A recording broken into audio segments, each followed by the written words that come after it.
요거는 이제 국민의당이 말장난을 한 건데 네. 우리가 기본적으로 이명박근혜 때 그 정권의 인사가 마음에 안 들면 이제 네이밍하기가 있었잖아요. 당시 네. 뭐 S라인이네 고소영이네 뭐 여러 가지 네. 얘기가 나왔습니다만 네. 국민의당은 유시민으로 붙이고 싶은가 봐요. 유명대학교 시민단체 출신 민주당 보훈 인사. 어머 너무 좋은 거네요 다. 그래. 역시 유시민이 이름도 좋으니까 유시민 인사도 내용이 다 좋네. 뭐 유명대학 나온 게 뭐 그게 나쁩니까? 게다가 시민단체 출신 아싸.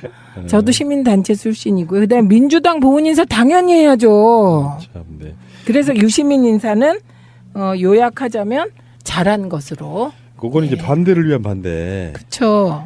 잘했는지 못했는지 낙인 찍어보려고 했는데 실패죠. 왜냐하면 유시민 인상이 요새 너무 좋아졌기 때문에요. 그분은 지금 뭐 거의 예능 프로에 나가는 전 정치인이자 작가. 저는 예능인 되셨어요. 예능인. 저는 조심스럽게 예측해 봅니다. 2, 3년이 지나면 국민이 유시민을 불러낼 것이다. 나온다. 문재인 정부 중간쯤에 나온다가 아니라 불려서 나오게 어쨌든 된다. 결과적으로 나온다. 네. 그런 욕망이 있는 분인가요? 아니요. 근데 왜? 그냥 제 감이요. 그러면 이제 지금은 저렇게 야인처럼 하지만 결국에는 불려 나올 것이다. 네. 그럼 무슨 말인지 알겠어요. 그런 상황이 올 거다. 유심히 네. 필요한 상황이 올 거다. 네. 아하. 그게 무슨 카드든. 하긴 뭐 저도 최민희 의원님한테 말씀드리고 싶은 게 그런 거잖아요. 네. 5년 길어요. 지금 출발하시는 분들 5년 동안 꽉 채울 분들 저는 단 한 명도 없다고 봐요. 당연하죠. 그러면 현재 지금 어찌됐건 조각이 사실상 마무리돼가고 있잖아요. 네. 전체적인 총평만 한번 해주세요. 어떻습니까? 저는요 유시민 인사로 아주 잘된 유시민이다 이렇게 보고요. 그다음에 제가 꼭 드리고 싶은 말씀은 친문 패권이라는 단어에 지금 현재 지구상에서 가장 경기 내는 분이 누굴까? 그건 문재인 대통령이실 거라고 보고요. 그다음에 호남 홀대론이라는 단어에 경기 일으키실 분이 누굴까? 억울해하며. 그것도 문재인 대통령이실 거예요. 그래서 이번 인사는요. 저는 네거티브 식으로 말하면 두 가지를 불식시켰다. 그래서 그건 첫째 친문 패권이라는 단어가 대한민국에서 사라졌다. 그다음에 두 번째는 문재인의 호남 홀대론이라는 단어가 대한민국에서 사라졌다. 네. 이런 인사로서 정말 그 문재인 대통령 개인의 오랜 억울함도 푼 인사고 그래서 그 점에서 아주 잘 됐다고 생각합니다. 사실요 문재인 대통령을 자꾸만 대통령으로만 보시는데 정말 여린 감성을 지닌 남에게 나쁜 말 한번 못 해본 의리인이 그런 사람입니다. 그러니까 그 억울함과 한을 스스로 풀어냈다. 중요한 건 스스로. 그래서 높이 평가합니다. 그럼에도 불구하고 야당들의 일기 내각 조각에 대해서 평들이 엄청 짜요. 자기들 말에 논리적 모순이 되게 많은데 자유한국당은 스스로 세운 인사 5대 원칙도 지키지 못한 부실 검증 코드 인사로 인사 참사를 야기했다. 문 대통령이 인사 참사에 대한 사과의 말 한마디 없이 또다시 캠프 보훈 인사를 단행한 오만과 독선으로 비춰질 수 있다는 점에서 유감을 표하지 않을 수 없다. 문장이 말이 되니 이게 지금? 문장도 안 되고요. 그리고 그 단어도 전부 저희 야당 때 저희한테 배운 거거든요. 그 단어 참사라든지 등등. 그런데 그게 이제 우리는 워낙 그런 말을 뜻을 정확히 알고 써서 우리가 하면 짝짝 붙었는데 앞뒤가 안 맞잖아요. 그리고 김유정 이분이 지금 유시민 만들어낸 사람이에요. 근데 그거 보세요. 유시민 인사 아우 아름다워요. 이분이 넥스맨이었단 말이에요. 국회 인사청문회는 참고용일 뿐이고 부실 후보자들의 임명을 강행하는 문재인 정권의 인사에 실망한 지 오래. 오늘 지명을 통해 끝까지 원칙은 무너지고 유시민 인사의 전형을 보여줬다. 근데 국회 인사청문회가 참고용일 뿐인 건 맞잖아요. 그리고요, 이거 법상으로 참고용이에요. 네. 그러면 국회에 내각 인사권을 두죠. 우리가 지금 대통령 중심제입니다. 그걸 잊어선 안 되고요. 그러니까 국회 인사청문회 결과를 존중하겠다는 말하고요. 대통령께서 그랬거든요. 후보 시절에 국회 인사청문회를 존중하겠다고. 그 말과 국회 인사청문회가 참고용이라는 말이 대립되는 말이 아니에요. 참고하면 그게 존중하는 겁니다. 네. 그리고 이제 가장 좀 빈정상하는 게 저쪽에서 이번에 또 뭐 코드 인사라고 뭐 하나 만들어내더라고요. 근데 코드 인사가 나빠요?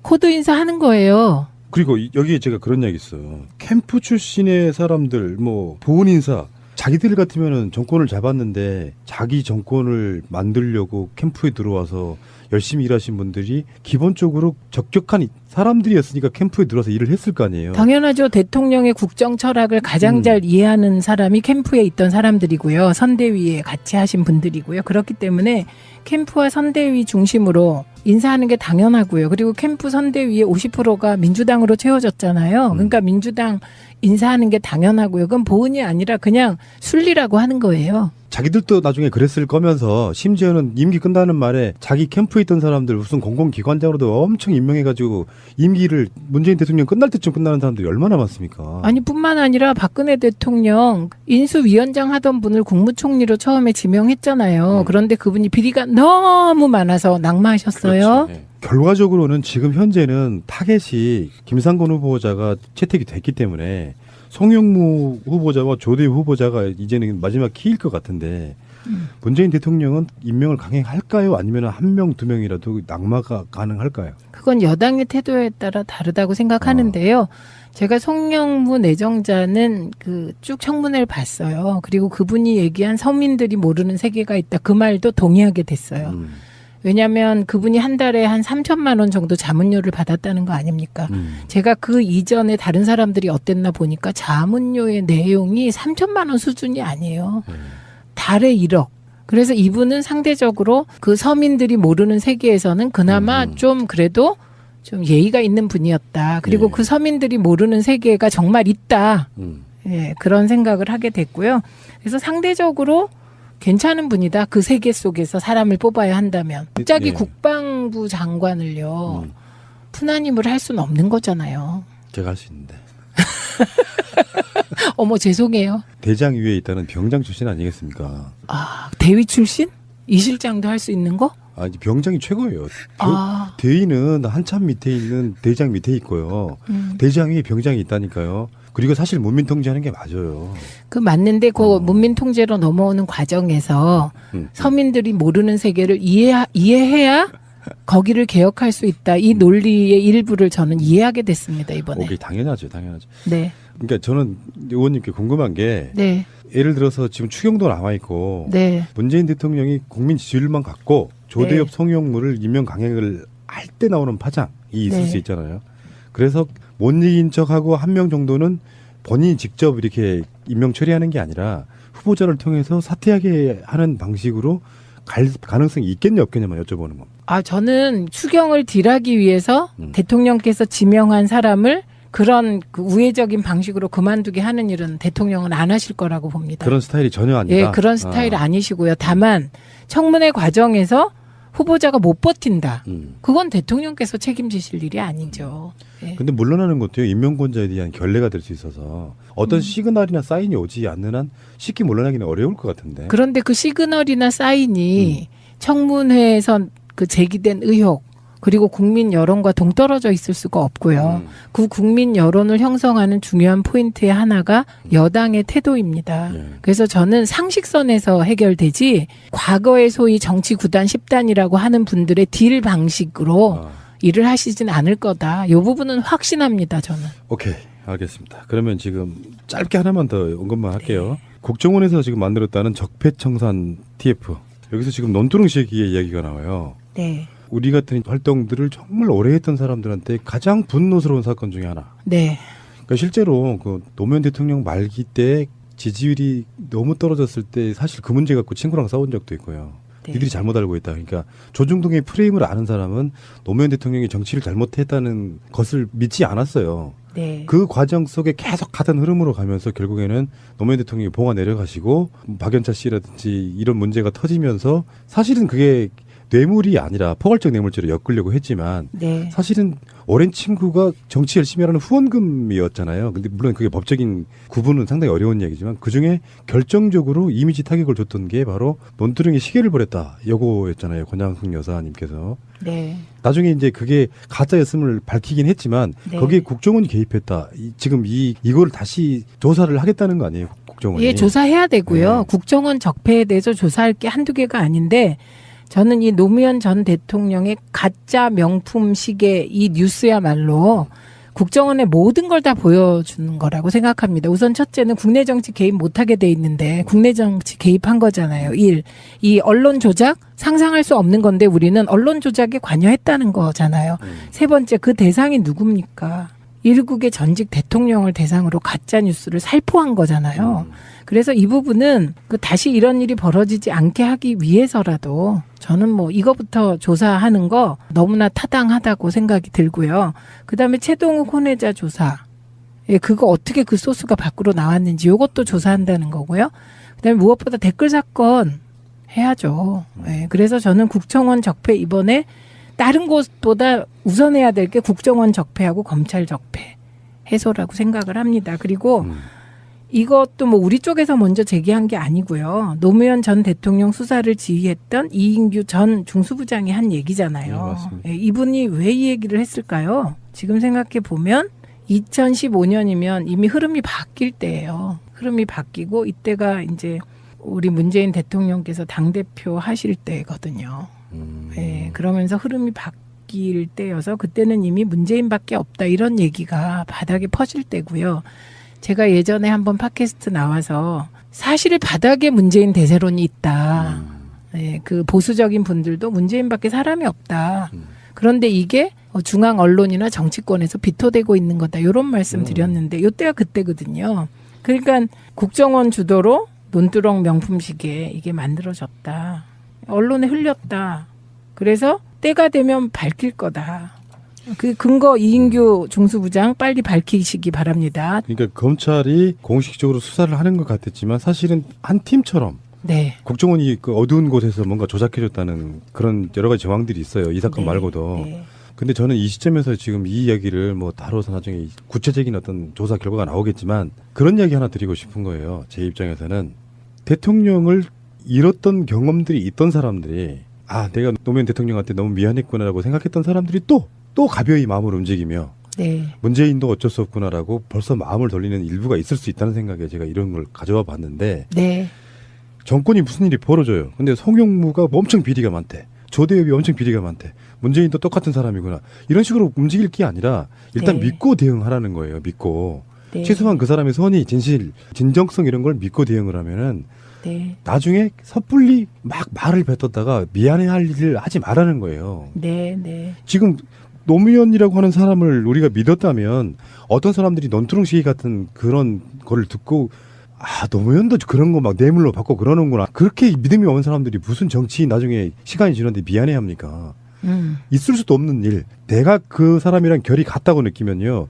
내가 그 상황이라면 나는 그거 안 했을 것 같아 생각하면 대통령도 안 한 거예요. 네. 저는 그렇게 바라보고 싶다는 거예요. 네. 그리고 그게 사실이죠. 그 오늘요 마지막으로 끝날 때 됐죠. 우리 꼭 드리고 싶은 말씀이 있는데요. 김창준이라는 분이 있어요. 미국 연방 하원 의원에 3번 선출된 유명하시죠? 예, 미래 한미재단 이사장이에요. 예, 교포신데요.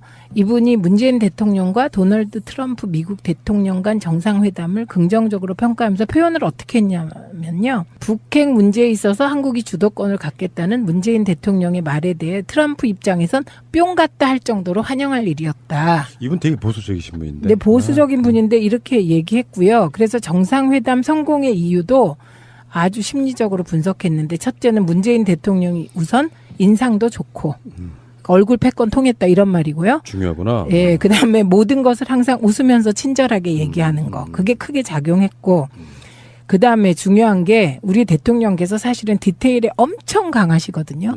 그런데 상대방이 한 번에 신임이 갈 수 있도록 말씀을 잘하셨다. 이렇게 평가했습니다. 그래서 이번에 정상회담은 제가 보기에는 큰 성공이다. 이렇게 얘기를 했고요. 결국은 얼굴 패권은 전 세계에 통하는군요. 하하하하. 나중에 트럼프가 뭘 요구할지는 두 번째 문제라고 생각해요. 그럼요. 자, 이주영 실장님. 네. 최민희 의원님은 하루에 일정이 대충 어떻게 돼요? 일단 국정기획이 나가실 거고 현재 요즘에는 그렇습니다. 종편 나가시는 게 있을 거고. 네, 종편 보도 나가십니다. 채널.